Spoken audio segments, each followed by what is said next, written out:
Bonjour à toutes, bonjour à tous. Ici une nouvelle vidéo donc pour présenter une nouvelle carte électronique faite maison, qui est un shield Grove donc adapté pour les cartes D1 R32. Carte D1 R32, c'est ça. Donc ce shield a été conçu pour pouvoir être assemblé de cette façon-là et connecter des modules Grove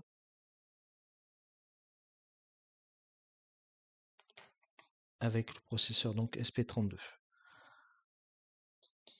Donc c'est vrai qu'il existe déjà un shield Grove comme celui-ci, mais il ne permet pas d'accéder à toutes les entrées et sorties de la carte D1 R32. On est assez restreint donc pour pouvoir là ici programmer des systèmes. Donc là, j'ai conçu ce shield qui revient environ à 5 € à la fabrication, tout compris avec l'assemblage, pour pouvoir profiter au maximum des entrées et sorties de cette carte-là. Voilà. Donc ce shield là ici permettrait donc dans les différents projets éducatifs ou sinon pour des makers de prototyper rapidement des systèmes. Alors ce shield là s'assemble de cette façon là avec la carte Wemos D1 R32 et uniquement avec celle-ci.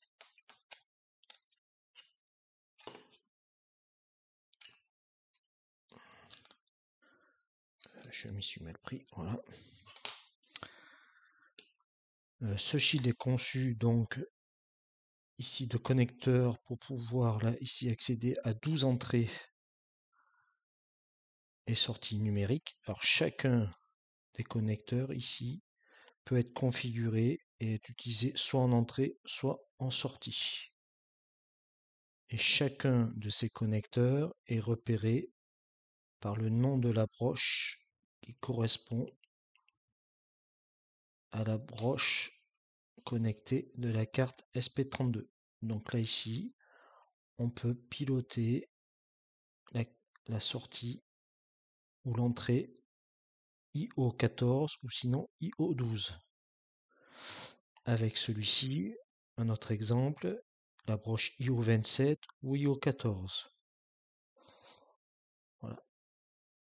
Donc 12 entrées et sorties numériques, déjà c'est bien plus que la carte Shield Grove classique. Ensuite, on a 4 connecteurs